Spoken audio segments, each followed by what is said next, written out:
Good morning everyone, welcome back to my daily blog. দেখো সকালটা কত সুন্দর লাগছে, আর সকাল সকাল উঠে পড়েছি, চা খেয়ে নিয়েছি। আর এদিকে দেখো আমার মায়ের ঠাকুর দেওয়াও কমপ্লিট হয়ে গিয়েছে, আর গরম গরম লুচি ভাজছে। আজকে সকালে টিফিন হয়েছিল লুচি আর আলুর তরকারি। মায়ের হাতে গরম গরম লুচি কিন্তু অসাধারণ লাগে খেতে, তাই না? এই দেখো আলুর তরকারি, গরম গরম আলুর তরকারি, আর সুন্দর করে সাজিয়ে নিয়েছি তোমাদেরকে দেখাবো বলে। যেহেতু আমি পড়তে যাচ্ছিলাম তাই মা লেবু চা করেছে, আর আমি একটু বাবার সাথে ইয়ার্কি মেরে নিলাম। তারপরে দেখো একটু চাটা নিয়ে একটু স্টাইল মারছিলাম। তারপর বাবার বাইকে করে বেরিয়ে পড়লাম আমি। আর এই দেখো আমার হেব্বি আনন্দ হয় যখন আমি আমার বাবার বাইকে উঠি। তো চলো দেখতে থাকো। বাবার সাথে হাফ রাস্তা অবধি এসে তারপর টোটোতে উঠে গিয়েছিলাম। প্রথমে পড়তে গেছিলাম, তারপরে গেছিলাম কলেজে। তো এই দেখো পড়া কমপ্লিট, এবার আমি কলেজে চলে গেছি। আর এটা হচ্ছে আমার বান্ধবী, আমরা দুজনে মিলে একটা নাচ করব 22শে শ্রাবণ। তো সেই প্রস্তুতি চলছিল। আর দেখো আমরা দুজনে মিলে প্রচুর ভিডিও করেছি আজকে মন মতো। বাড়ি যাচ্ছি, অনেক ঘাম ঝরে গিয়েছে। তো এখন আমাদের বাড়ি ফেরার পালা, আমরা বাড়িতে যাচ্ছি। আর আমাদের ডান্স রিহার্সাল কমপ্লিট হয়ে গিয়েছে আজকের মতো। আবার কালকে কলেজে আসতে হবে। স্কুল আর কলেজ, এই লাইফটাকে কারা কারা মিস করো অবশ্যই কমেন্ট করে জানাবে।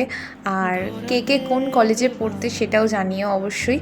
তো আমাদের 1 বছর হলো কলেজে, এখনও অনেকটা দিন আমরা আছি। তো যতদিন আছি ততদিন কলেজটাকে খুব ভালোভাবে এনজয় করব। আর আমাদের কলেজ সত্যিই খুব ভালো। আমার তো কলেজে আসতে ভীষণ ভালো লাগে, কারণ আমি বাড়ি থাকলে আমার ক্লাসরুমটাকে খুব মিস করি, আর প্রচণ্ড মিস করি আমার টিচারদেরকে, কারণ আমার কলেজের টিচাররা সত্যি ভীষণ ভালো আর ভীষণ সাপোর্টিভ। তো আমি জলের বোতল দেখাচ্ছিলাম, আমাদের রিহার্সাল কমপ্লিট হয়ে গেছে সেটা, আরও এখানে ভিডিও করছিল আমার সঙ্গে সঙ্গে, প্রচুর হাসছিলাম আমরা।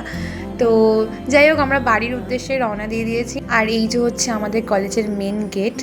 তো আমি আর সুতপা দুজনে মিলেই টোটোতে উঠে পড়েছি বাড়ি যাওয়ার জন্য। কলেজ থেকে আমার বাড়ি খুব একটা দূর না, কিন্তু ওকে একা একা যেতে হবে, তাই ওর সাথে একটু কথা বলছিলাম। দুজনে মিলে খুব আড্ডা দিয়েছি, আর আমি নেমে পড়েছি। এই যে বাড়ি যাচ্ছি এখন দুধ কিনে নিয়ে, যেহেতু সন্ধ্যাবেলা দুধ চা খাবো তাই জন্য।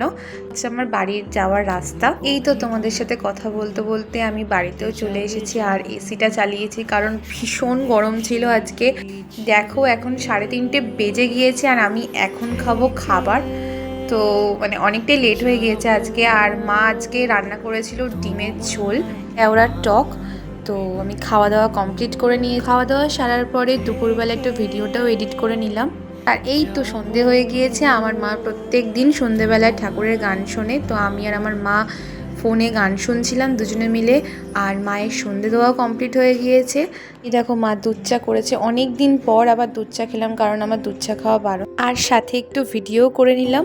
সন্ধেবেলায় আজকে একটু গিয়েছিলাম আমি, মা আর মিলি ঠাম্মা। আমি আইসক্রিম খেতে থাকি, আর তোমরা ভিডিওটা দেখতে থাকো। কেমন লাগলো ভিডিওটা অবশ্যই কমেন্ট করে জানিও। দেখা হবে আরও নতুন একটা ভিডিওতে, ভালো থেকো।